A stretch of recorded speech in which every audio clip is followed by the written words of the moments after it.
Now I come to the next sutta, 4.20.196.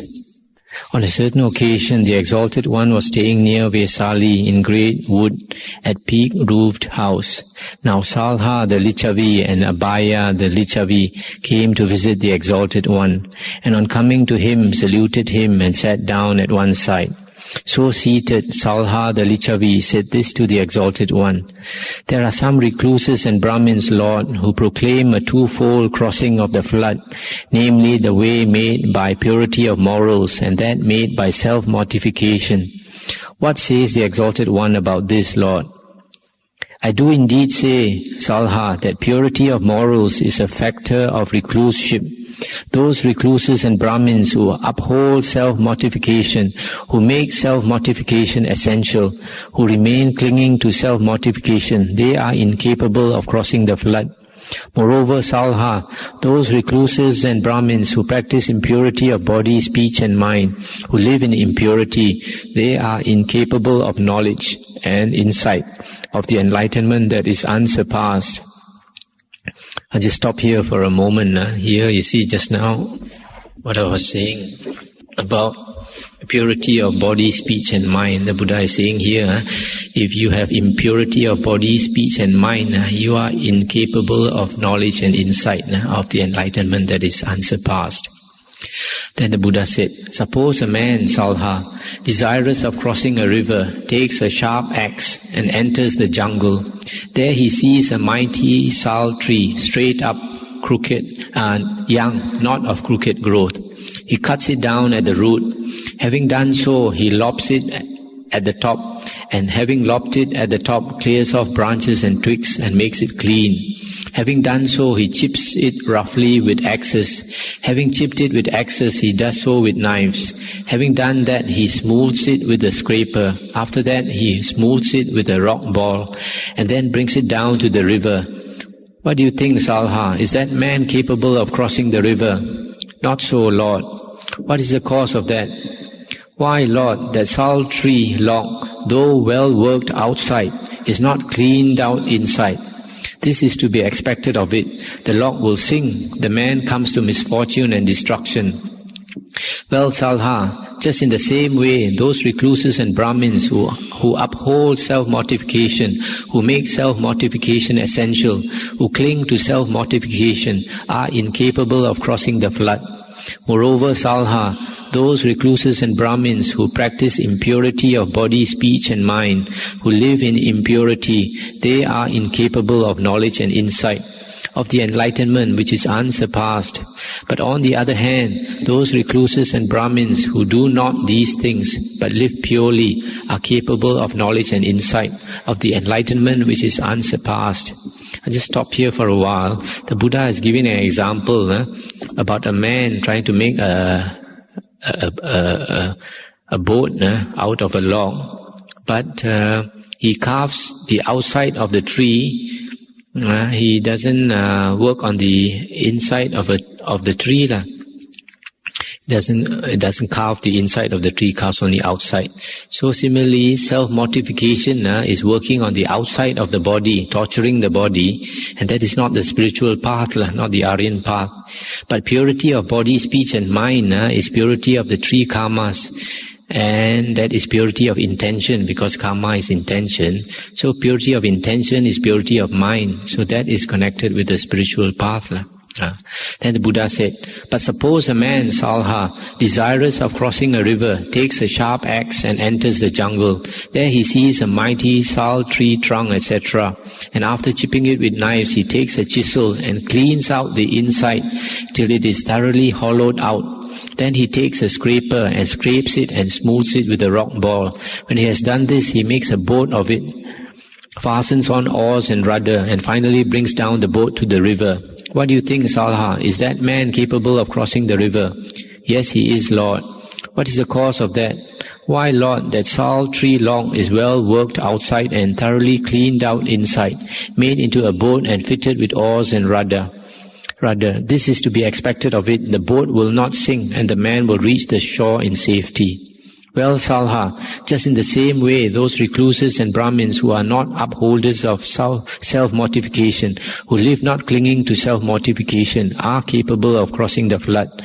And those recluses and Brahmins who practice utter purity in body, speech and mind, who live in utter purity, are capable of knowledge and insight, of the enlightenment which is unsurpassed. Stop here for a while. So here the Buddha is giving the simile of the man who works on the log, carves the inside of the log out, cleans it and makes it into a boat. Then he can cross to the other bank. So in the same way, working on the purity of body, speech and mind is working on the purity of our karmas, and that means purity of our intentions, purity of our mind, and that is the spiritual path. So the Buddha continued, just as Salha, a fighting man, because he knows many cunning feats of archery, is worthy of a Raja, is a possession of a Raja, is reckoned an asset to a Raja in 3 ways. What are the 3? He is a far shooter, a shooter like lightning, a piercer of a huge object. Just as Salha, a fighting man, is a far shooter, even so is the Aryan disciple possessed of right concentration. The Aryan disciple Salha, who possesses right concentration, whatsoever object, be it past, future or present, personal or external to self, be it gross or subtle, mean or exalted, far or near, every object in short that he beholds, he looks upon it as it really is with right wisdom thus, this is not mine, this am I not, not is this myself. Just as Salha, a fighting man, is a shooter like lightning, even so is the Aryan disciple possessed of right view. The Aryan disciple Salha, who possesses right view, understands as it really is. This is dukkha, this is the arising of dukkha, this is the ending of dukkha, this is the practice going to the ending of dukkha. Just as Salha, a fighting man, is a piercer of a huge object, even so the Aryan disciple is possessed of right liberation. The Aryan disciple who possesses right liberation pierces through the huge mass of ignorance. That's the end of the sutta. Now this is one of the suttas where the Buddha uses the comparison of a fighting man to an Aryan disciple. And in the first comparison, the Buddha said that just as a fighting man is a far shooter, even so is the Aryan disciple possessed of right concentration, because the Aryan disciple who possesses right concentration sees the 5 khandhas, the 5 aggregates or 5 grasp aggregates, namely body, feeling, perception, volition and consciousness. He sees these 5 aggregates as not mine, not I, not myself. In other words, these five aggregates are 5 things that all beings associate with the self. They take these 5 things to be the self, or to be a possession of the self, or now the person who possesses right concentration is able to see things as they really are, that these 5 aggregates are not self, not mine, not I, not myself. And so this shows the importance of right concentration, because only one with right concentration can see things as they really are. Now, right concentration in the Buddha's teachings, in the suttas, is always defined as the 4 jhanas, or one-pointedness of mind. Now, one-pointedness of mind is explained very clearly in Sutta, in the Anguttara Nikaya, Sutta number 35.206, where the Buddha used the simile of 6 animals. And these 6 animals, when they are tied together, the 6 animals are trying to take off in 6 different directions, so that at any one time, whichever one is strongest will pull the others. And when it becomes tired, and then another moment, whichever one is strongest will pull, and the other 5 will have to follow him. So this is supposed to be the everyday mind, because our our six senses. There are six objects which impinge on our six senses, on our six sense doors, and whichever one is strongest will pull our attention. And then the Buddha said, that is not the way to tame the six animals. The way to tame the six animals is to tie all the six animals around a stout pole, so that whichever direction they try to take off, they can only go round and round that pole, so that eventually they become tired and weary and they lie down tamed beside the pole. So in the same way, to tame the mind, we have to tie it to one stout pole, in other words, one object. And whenever it is pulled away in a different direction, we have to pull it back to that one object of meditation, so that eventually the mind becomes tamed, and we attain one-pointedness of mind. Now, putting our attention on different objects from moment to moment is just mindfulness, being mindful of the six sense doors. And mindfulness is the seventh factor of the Aryan Eightfold Path. Mindfulness is sati, and that is contemplation, or putting our attention from object to object, different object to different object. Whereas a right concentration or perfect concentration is putting our attention on one object, from moment to moment, always on one object, and that is the way to get one-pointedness of mind. So mindfulness and perfect concentration are different factors of the Aryan Eightfold Path, the seventh and the eighth factor, and they should not be confused. They are not the same.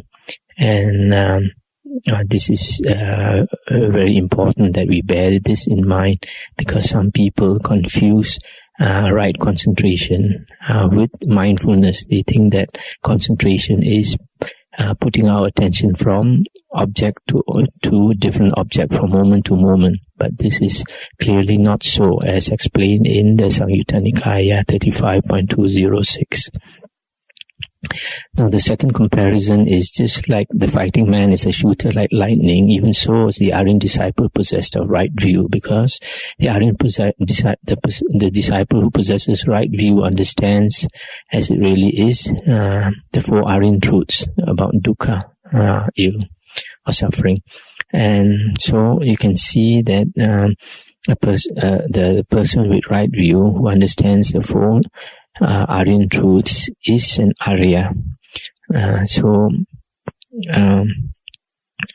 Right view is equivalent to being an Arya.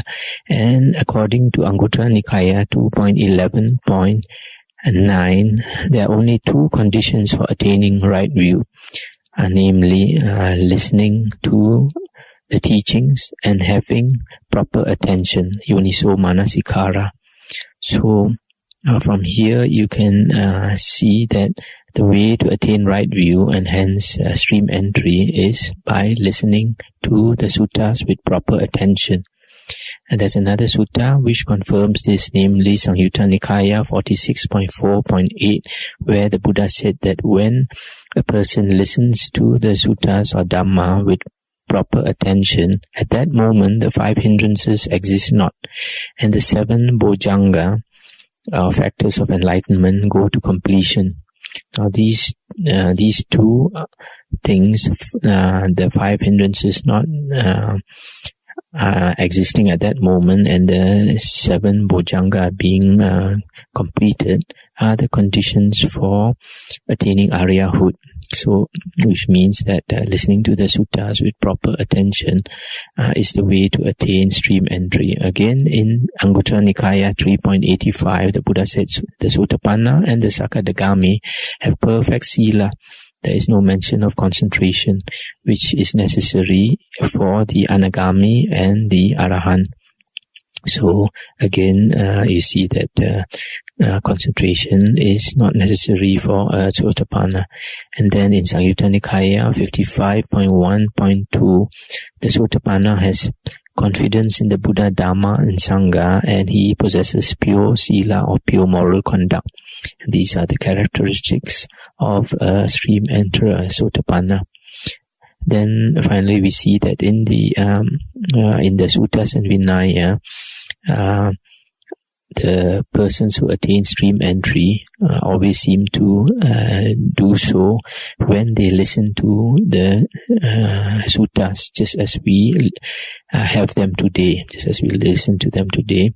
And whenever the Buddha spoke the suttas, some people seem to attain stream entry, even though they had not meditated before, even though they had not listened to the Dhamma even before. And the Buddha called his disciples Savakas. Savaka is a Pali word which means hearers or listeners, and that all the disciples of the Buddha were listeners, hearers of his discourses, and this shows again the importance of hearing the discourses, because when his disciples listen to the discourses, they attain unshakable faith in the Buddha. They understood the suttas because they paid proper attention, and they had unshakable faith. And from there, they practice further the meditations, etc., and they attain higher levels of Aryahood. So this all shows the importance of listening to the suttas as the very foundation in the spiritual path. And much learning is one of the factors, one of the important conditions in the spiritual path. So listening to the Buddha's discourses is very much to be encouraged. Now we come to Sutta number 4.20.197. On a certain occasion, the Exalted One was staying near Savatthi at Jeta Grove in Anathapindika's park. Now Mallika the Queen came to visit the Exalted One, and on coming to him saluted the Exalted One and sat down at one side. As she sat thus, Mallika the Queen said this to the Exalted One: "Pray, Lord, what is the reason, what is the cause, why in this world some women folk are ill-favored, deformed, of a mean appearance, and are poor, having little of their own, of small possessions, and are of small account?" I'll stop here for a while just to comment. Queen Mallika is asking why some women are born with three characteristics. The first one is they are ugly. The second one, they are very poor. The third one, they are insignificant. That means they have no name, not well known. And she asked again, "Lord, pray, what is the reason, what is the cause, why in this world some women folk are ill-favored, deformed, of a mean appearance, but yet wealthy, of great riches, of great possessions, and of great account?" Again, Lord, pray, what is the reason, what is the cause, why in this world some women folk are well-favored, well-formed, lovely to look upon, amiable, possessed of the greatest beauty of complexion, and yet are poor, having little of their own, of small possessions, and are of small account? And yet again, Lord, pray, what is the reason, what is the cause, why in this world some women folk are well-favored, well-formed, lovely to look upon, amiable, possessed of the greatest beauty of complexion, and are moreover wealthy, of great riches, of great possessions, and of great account? I stop here again just to comment. Here she is asking the different conditions. The first one she said was ugly, poor, and insignificant. Then the second case, ugly but wealthy and well known. And the third case, beautiful but poor and insignificant. Then the last one, women beautiful, wealthy, and of great account, well known. And then the Buddha answered, in this case, Mallika, a certain woman is ill-tempered, of a very irritable nature. On very little provocation, she becomes cross and agitated. She is upset and becomes stubborn. She shows temper and ill will and displeasure. She is no giver of charity to recluse or Brahmin, nor gives food, drink, clothing, vehicle, flower, scent, ointment, bed, lodging, or light. Moreover, she is jealous-minded. She is jealous of other folks' gain, of the honor, respect, reverence, homage, and worship paid to them. She is revengeful and harbors a grudge. Such a one, if deceasing from that life, she comes back to this state of things, wherever she is reborn, is ill-favored, ill-formed, of a mean appearance, and poor, having little of her own, of small possessions, and is of small account. Stop here for a moment to explain. Here the Buddha is giving the reason why a woman is firstly ugly. And the reason a woman is ugly, the Buddha says, is because she's got a bad temper, very irritable, very easily becomes upset and shows temper. And that's why she's born ugly. And then the second reason why she is poor is because she does not do charity. So she becomes poor. And then the third thing is why the woman is born insignificant, not well known, is because she is jealous and revengeful and harbors a grudge. So these are the causes. And again the Buddha said, herein again, Mallika, a certain woman is ill-tempered, of a very irritable nature. On very small provocation, she shows temper and ill will and displeasure. But she is a giver of charity to recluse and Brahmin. She gives bed, lodging, and light, etc. However, she is not jealous-minded. She is not jealous of other folks' gain, of the honor, respect, reverence, homage, and worship paid to them. She is not revengeful, nor does she harbor a grudge. Such a one, if on deceasing from that life, she comes back to this state of things, wherever she is reborn, is ill-favored, ill-formed, of a mean appearance. But she is wealthy, of great riches, of great possessions, and is of great account. Stop here again to comment. Here the Buddha is saying the reason why a woman is ugly is because she is bad-tempered, and she is rich because she is generous, charitable, and well-known because she is not jealous, she is big-hearted. So because of that, when she comes back to this state of things, that means when she comes back as a human being, so these are the conditions why she is ugly, rich, but well-known. Then again the Buddha said, herein again, Mallika, a certain woman is not ill-tempered, not of a very irritable nature. Even on great provocation she becomes not cross and agitated. She is not upset, does not become stubborn, does not show temper, ill will and displeasure. Yet she is no giver of charity to recluse and Brahmin, nor does she give bed, lodging and light, etc. But she is jealous-minded. She is jealous of other folks' gain, of the honor, respect, reverence, homage, and worship paid to them. She is revengeful and harbors a grudge. Such a one, if deceasing from that life, she comes back to this state of things. Wherever she is reborn, is well-favored, well-formed, lovely to look upon, amiable, possessed of the greatest beauty of complexion. But she is poor, having little of her own, of small possessions, and is of little account. Herein again, Mallika, a certain woman is neither ill-tempered nor of a very irritable nature. Even on great provocation she becomes not cross and agitated. She is not upset, does not become stubborn, does not show ill will and displeasure. Moreover, she is a giver of charity to recluse and Brahmin. She gives food, drink, clothing, vehicle, flowers, scent, ointment, bed, lodging, and light. She is not jealous-minded. She is not jealous of other folks' gain, of the honor, respect, reverence, homage, and worship paid to them.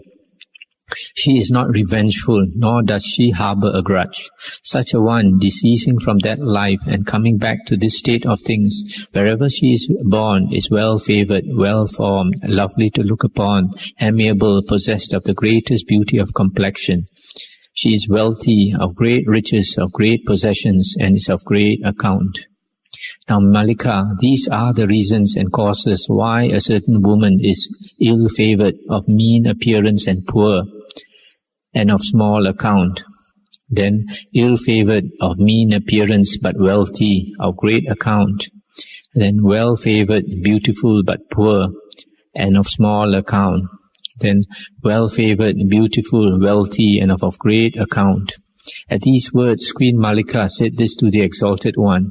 Suppose, Lord, that I, in another birth, was ill-tempered, of a very irritable nature, becoming cross and agitated, even on slight provocation, that I became upset thereat and stubborn, showed ill will and displeasure.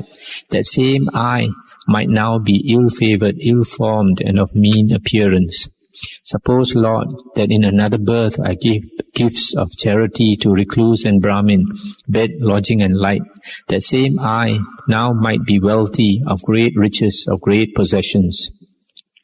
Suppose, Lord, that in another birth I was not jealous-minded. I was not jealous of other folks' gain, nor of the honor, respect, reverence, homage, and worship paid to them. I was not revengeful, nor did I harbor a grudge.